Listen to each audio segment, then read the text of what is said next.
Hello বন্ধুরা, good morning. আর আজ হচ্ছে 2 নভেম্বর, রবিবার। তো আমি এখন সকাল সকাল মানে একদম ভোর ভোর উঠে গেছি। প্রায় এখন বাজে ওই 4:59 বা 5টা মতো। তো আজকে সকাল সকাল উঠেছি, তার একটাই কারণ হচ্ছে আমরা আজকে একটা জায়গায় যাব। তো কোথায় যাব না যাব তো সবটাই কিন্তু তোমরা এই ভ্লগে দেখতে পাবে। তো তাই জন্যই ভ্লগ শুরু করেছি। তো সকাল সকাল এখন ঘুম থেকে উঠে চাটা খেয়ে নিয়েছি। চলো এবার আস্তে আস্তে রেডি হতে শুরু করে দিই। তো রেডি হয়ে তোমাদের সাথে একদম দেখা হচ্ছে। এই দেখো একদম মানে রেডি হয়ে নিয়েছি। আর প্রত্যেকবারের মতো এবারেও একটু লেট হয়ে গেছে। তো আজকে একটা সুন্দর শাড়ি পরেছি, আর এই শাড়িটা কিন্তু বিয়েতে দিয়েছিল আমার শ্বশুরবাড়ি থেকে। এবার বলি তোমাদের আমরা কোথায় যাচ্ছি। তো আমরা আজকে 4জন মিলে যাচ্ছি জয়রামবাটি কামারপুকুর। তো এই নিয়ে এটা আমার দ্বিতীয়বার যাওয়া হচ্ছে যদিও বা, কিন্তু ব্যাপারটা হচ্ছে আমি যখন গেছিলাম খুবই ছোট ছিলাম। সেই টাইমে গেছিলাম, মানে আমি তখন ক্লাস 9-এ পড়ি, খুব ছোট না। তবে স্কুল থেকে পিকনিক করাতে নিয়ে গেছিলো, তো তখনই একবার গেছিলাম। তার আগে দেখে নাও তোমরা যে আমরা কিন্তু একা যাচ্ছি না, আমাদের সাথে মানে আমরা দুটো ফ্যামিলি যাচ্ছি। তো একে নিশ্চয়ই চিনতেই পারছো, এ হচ্ছে সেই পুচকে নিতবর, মানে আমাদের বাড়িতে একবার এসেছিল। তো ভ্লগে দেখিয়েওছিলাম তোমাদের। তো তাদের সাথেই আমরা একসাথে যাচ্ছি, আর ও আমাদের গাড়িতেই যাচ্ছে একসাথে। আর আমাদের এই যাওয়ার প্ল্যানটা না আগের দিন সন্ধেবেলা অর্থাৎ শনিবারই হয়েছে, খুব তাড়াতাড়ি হয়েছে। কারণ মায়েদের গুরুদেব যিনি তিনি এসছেন অনেক দিন হলো, মানে জয়রামবাটিতে এসছেন। তো কিন্তু আমরা জানি যে তিনি রবিবারই মানে চলে যাবেন। তো সেই হিসাবে আমাদের আর যাওয়ার টাইম হচ্ছিল না।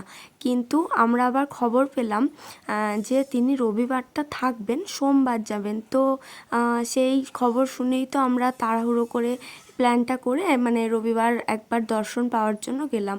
তো যাই হোক, এই হিসাবেই যাওয়া। তো প্রথমে একবার বনলতা রিসর্টের কাছে দাঁড়িয়ে একটু চাটা খেয়ে নিলাম। আর এদিকে দেখো কাকিমার আর আমার শাড়ি ব্লাউজ সব একদম সেম সেম হয়ে গেছে, মানে দেখে দুজনাই তো পুরো অবাক হয়ে গেছি। তো যাই হোক, ওখান থেকে তো একটু দেখে নিলাম, কারণ যখন বাড়ি ফিরবো তখন আবার ভালো করে দেখব। তো তারপর চলে গেছিলাম একদম জয়রামবাটিতে, অর্থাৎ মায়ের বাড়ি। আর এখানে প্রথমে এসেই তো দেখে নিলাম জগদ্ধাত্রী পুজো হচ্ছে, মানে সেদিন ছিল বিসর্জন। তো আমরা সেগুলোই দেখছিলাম। আর এখানে মায়ের গুরুদেবকে এক ঝলক দেখা গেল। তো মা তো দেখে খুবই, মানে মা বাবা দুজনেই দেখে তো খুবই আনন্দিত। তুমি অন্নপূর্ণা শ্মশানে সমান কৈলাসেতে উমা তুমি বৈকুণ্ঠে রমা। আমরা জায়গাটা একটু ভালো করে ঘুরে দেখছিলাম, কারণ আমি আগে গেছিলাম কামারপুকুর, জয়রামবাটি আমার আসা হয়নি।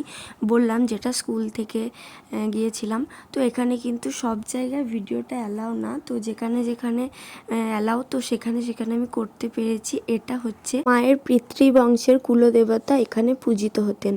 এরপর আমরা মায়ের যে অরিজিনাল যে বাড়িটা ছিল, অর্থাৎ মায়ের যেখানে মা রান্না করতো, মানে মায়ের মা যেখানে রান্না করতো বা মায়ের বৌদি যেখানে থাকতেন, প্রত্যেকটা জায়গা খুব ভালোভাবে দেখে নিলাম। এরপর আমরা গুরু প্রণামও করে নিয়েছি, মানে যেটার জন্য মেনলি আসা। তো তারপর আমরা কুপন কেটে এখন চলে যাচ্ছি খাওয়ার জায়গায়। তো এখানে 11:30 থেকে খাওয়ার টাইমিং শুরু। তো এখন আমরা লাইন দিতে যাচ্ছি।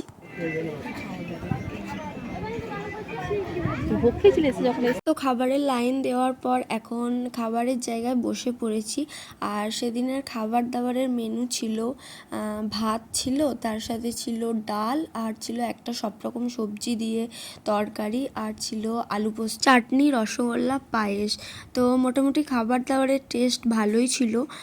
তো তারপর ওখানে আমরা কিছুক্ষণ বসেছিলাম, মানে পরিবেশটা এতটাই সুন্দর, বসে থাকতেই ভালো লাগছিল। আর এই গাছটার মধ্যে যে অর্কিড গাছটা হয়েছে সেটা এত ভালো লাগছে দেখতে, দুদিকে দুটো কালারের আছে। তো এটাও দারুণ। তারপর এদিকে মঠ থেকে বেরিয়েই মঠের মানে বাইরেই সমস্ত ছোট ছোট দোকান ছিল, যেগুলো ব্যাগ ট্যাগ অনেক কিছু বিক্রি হচ্ছিল, তো অনেক জুয়েলারিও ছিল।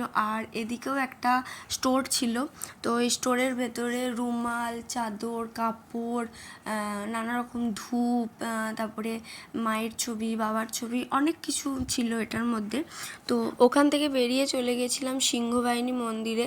তো ওটা একদমই কাছে, ওই 2 মিনিটের রাস্তা খুব জোর হলে। তো আর এই স্থানের মাটি নিলে নাকি সমস্ত কিছু রোগ ভালো হয়ে যায়, বা যেখানে পুড়ে যাচ্ছে, কেটে যাচ্ছে, সেখানেই মাটি নিলে নাকি সমস্ত কিছু ভালো হয়ে যায়। ওই যে একটা কথা আছে, বিশ্বাসেই সব ঠিক হয়ে যায়। তো আমিও সেই মাটি একটু নিয়ে নিচ্ছিলাম বাড়ির জন্য। তো তারপর ওখানে কিছুক্ষণ বসে ওখান থেকে বেরিয়ে চলে এসেছিলাম।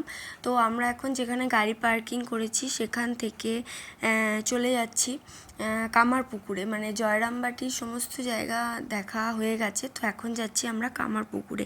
তো কামারপুকুরে এখন চলে এসেছি, তো গাড়ি পার্ক করে দিয়েছি। এবার আমরা স্পটগুলো ঘুরে ঘুরে দেখব। কম বেশি আমরা সবাই জানি জয়রামবাটিটা যেরকম মায়ের পিতৃভূমি, তো সেরকমই কামারপুকুরটা বাবা অর্থাৎ ঠাকুরের পিতৃভূমি। এই ঘাটটি মা এবং বাবার অর্থাৎ ঠাকুরের স্মৃতি হিসাবে তৈরি করা হয়েছিল। এই দিকটা পুরুষদের স্নানের ব্যবস্থা ছিল, আর ওই দিকে আর একটা ঘাট আছে, তো ওইটা মহিলাদের স্নানের ব্যবস্থা ছিল।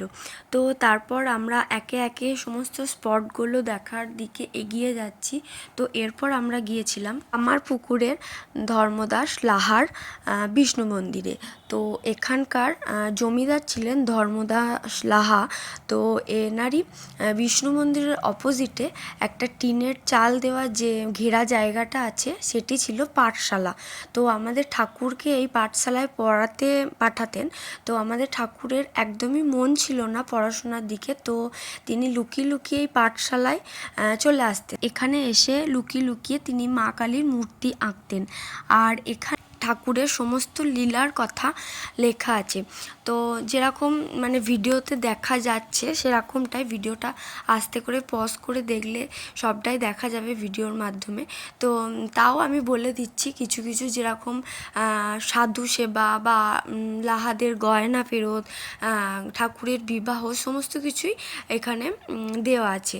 মানে ছোট থেকে বড় অবধি সমস্ত কিছুই একটু একটু করে এখানে দেওয়া আছে। আর এই হচ্ছে সেই বিষ্ণু মন্দির। আর এই বিষ্ণু মন্দিরের মানে মন্দিরের পাশেই একটা অ্যারো করে দেখো নিচের ঘর মতো করে লেখা আছে। তো সেই এর পাশ দিয়ে একটা দরজা আছে। তো সেই সুড়ঙ্গ দিয়েই যখন বর্গীরা হামলা করতো, এই সুড়ঙ্গ দিয়েই পালিয়ে যেত যাদের ওপর হামলা করতে আসতো। তো তারপর তো বিষ্ণু মন্দির থেকে আমরা বেরিয়ে গেলাম। তো বিষ্ণু মন্দিরের অপোজিটেই বলেছিলাম একটা পাঠশালা আছে, আর এটাই হচ্ছে সেই পাঠশালাটা। এখানে পুরনো দিনের কিছু মানে ছবির মতো করে এখানে দেওয়া আছে, যাতে মানুষজনের বুঝতে অসুবিধা না হয়। তো এখান থেকে আমরা চলে গিয়েছিলাম গোপেশ্বর শিব মন্দিরে। তো এর পিছনেই অবস্থিত কামারপুকুর, মানে যে পুকুরের নামকরণ অনুযায়ী এই গ্রামের নাম হয়েছে। তো এই গ্রামের পুকুরটা লাহাবাবুই তৈরি করে দিয়েছিলেন, কারণ এই পুকুরের আশেপাশে যে কামাররা যাতে বসবাস করতে পারেন বা করেছিলেন হয়তো, এই জন্যই এই গ্রামের নাম কামারপুকুর। আর এখন চলে এসেছি ঠাকুরের ভিক্ষে মায়ের বাড়িতে। তো ঠাকুর যখন জন্ম হয় ঠাকুরের, তো তখন নাকি ঠাকুর ধান সিদ্ধ করার উনানের মধ্যে গড়িয়ে পড়েন। ঢেকিশালে ঠাকুরের জন্ম হয়। তো ধনী মাতা ঠাকুরের ভিক্ষে মা উনানের ছাই মাখা অবস্থায় ঠাকুরকে ওখান থেকে তুলে আনেন। তো নিজেকে সৌভাগ্য লাভ করেছিলেন বলেই ধরা যায়। তো যশোদা যেমন কৃষ্ণকে লালন পালন করেছিলেন, সেইভাবে ধনী মাতাও আমাদের ঠাকুরকে একইভাবে লালন পালন করেছিলেন। এবং ঠাকুরের উপনয়নের সময় ঠাকুর গো ধরেছিলেন ধনী মাতা ছাড়া তিনি আর কারোর কাছে ভিক্ষে নেবেন না। তো সেই থেকেই ভিক্ষে মা হিসাবেই ধরা হয়। এবার চলে এসেছিলাম সীতারাম পাইনের বাড়ি। আর এখানে দেখো সবটাই পরিষ্কার করে লেখা আছে। এখানে আমাদের ঠাকুর 10 থেকে 11 বছর বয়সে শিবরাত্রির সময় শিব সেজে অভিনয় করেছিলেন এবং শিবভাবে তৃতীয়বার ভাব সমাধিস্থ হয়েছিলেন এখানে। তো ডেট তারিখ সবটাই কিন্তু এখানে লেখা আছে। আর ভেতরটা কিছুটা এরকম ছিল, আর ভেতরেও ছোট মতো একটা দোকানের মতো ছিল। তো এখান থেকেও কেউ কিছু কিনলে কিনতে পারেন। তো এখানেও এই বাড়িতে বালক গদাধর বিশেষভাবে মানে এনার যাতায়াত ছিল। তো যেরকম লেখা আছে আর কি, আর সব জিনিসটাই সুন্দর করে লিখে মেনটেন করে রাখছে, এটাই সব থেকে বেশি ভালো লাগছে। আর এটা ছিল সেই মঞ্চটা, এখানেই তিনি অভিনয় করেছিলেন। সমস্ত স্পট দেখা কমপ্লিট, আর কিছু বাকি নেই আশা করি। তো যদিও থাকে সেটা পরের বার এসে আবার দেখার চেষ্টা করব। আর এরপর আমরা যাচ্ছি রামকৃষ্ণ মঠটা, মানে মেন যে মঠটা আছে, মানে ঠাকুরের যেটা অরিজিনাল বাড়ি ছিল, তো সেখানে তো কোনো রকম কোনো ভিডিও করা অ্যালাউ না। তো সেখান থেকে বেরিয়ে আবার তোমাদের সাথে দেখা হচ্ছে। তো ভেতরটা দেখে বেরিয়ে গেছি। আর বেরিয়ে এদিকে এখানকার ফেমাস সেটা হচ্ছে জিলাপি আর হচ্ছে সাদা বোঁদে, সেটা তো নিতেই হবে। আর এখানে ছিল কিছু টুকিটাকি দোকান, তো সেখান থেকে কিছু কিনেছি, সেগুলো বাড়ি গিয়ে দেখাবো। আর এখন আমরা বাড়ির দিকে যাচ্ছি। তো এরপর যেখানে গিয়ে দাঁড়াবে, তো সেখানে আবার তোমাদের সাথে দেখা হচ্ছে। তো যাওয়ার সময় বলেইছিলাম যে আসার সময় বর্ণলতা রিসর্টে দাঁড়াবো, দেখবো, যেহেতু আমার এইবার বর্ণলতা রিসর্ট ফার্স্ট টাইম দেখছি। আমি এর আগে আসিনি কো। তো চলে এসেছি বর্ণলতা রিসর্টে। তো ভেতরে তো প্রচুর বড় এরিয়া এখানকার। তো যারা এসছো তারা তো জানবেই, ফ্রিজ, এমু, হাঁস, মুরগি, গরু, তারপর ঘোড়া, প্রচুর জিনিস, এমনকি এখানে মাছ চাষও করা হয়। আর অসাধারণ লাগলো জায়গাটা। আর প্রচুর ছিল ফুল গাছ। তো অনেক নতুন জিনিস এখানে আমি দেখলাম, যেগুলো সত্যি কথা বলতে আগে আমি দেখিনি সামনাসামনি। তো জায়গাটা খুবই ভালো লাগলো। আর তো তারপর ওখান থেকে প্রচণ্ড খিদে পেয়েছিল ওখানে গিয়ে। তো আমরা ওখানে অর্ডার করে দিয়েছিলাম চিকেন 65 আর ছিল এগ চাউমিন। তো ওটা খেয়ে নিয়েছিলাম। আর খাবারের টেস্ট বেশ ভালো ছিল, বললাম যেটা আমার ফার্স্ট টাইম। তো আমার বেশ ভালো লাগলো, জায়গাও ভালো, অ্যাম্বিয়েন্স ভালো, খাবার ভালো। তো ব্যাস আবার কি চাই। খাওয়া দাওয়া কমপ্লিট। তো বনলতা রিসর্ট থেকে তো আমরা বেরিয়ে পড়েছি। তো এবার আমরা ডাইরেক্ট বাঁকুড়ায় এসে গাড়ি দাঁড় করিয়েছি। তো এর মাঝে একবার টি ব্রেক হয়ে গেছে, মানে বাঁকুড়াতে এসেই খেয়েছি আমরা যদিও বা। আর বাঁকুড়ার সামনে দিয়ে যাচ্ছি, মানে ওপর দিয়ে যাচ্ছি, ম্যাচা নেব না সেটা তো হয় না, বাঁকুড়ার ফেমাস মিষ্টি। তো ম্যাচা নিয়ে নিলাম এখান থেকে। তো এখন খেয়ে নিচ্ছি একটু চা। এই চাটা নাকি, মানে এই দোকানের চাটা নাকি উটের দুধের তৈরি, যেটা লেখা ছিল, ওই হিসাবেই বললাম। যাই হোক, চায়ের টেস্ট বেশ ভালো ছিল। তো রিভু এখন চলে গেল ওদের গাড়িতে, একসাথেই যাব দুর্গাপুর। তো ওদের গাড়িতে চলে গেল, আমিও চলে যাচ্ছি। এখন আমরা সবাই চলে যাচ্ছি বাড়ি। তো দুর্গাপুর এসে যে এতক্ষণ আমাদের ঘোরালো, তো তাকে একটু খাইয়ে নিলাম। মানে অবশ্যই আমাদের গাড়ির কথাই বলা হচ্ছে, গাড়িতেও একটু তেল ভরে নেওয়া হলো। তো এখন চলে এসেছি বাড়ি। আর বাড়ি আসতে আসতে আমাদের প্রায় 11টা মতো বেজে গিয়েছিল। তো ব্লগটা তোমরা অবশ্যই প্রথম থেকে শেষ পর্যন্ত দেখো, আশা করি ভালো লাগবে। তো যতটা পেরেছি ভালো করার চেষ্টা করেছি। তো ব্যাস, আর কিছু বলার নেই, ভালো লাগলে একটা লাইক করে দিও। তো চলো বাই।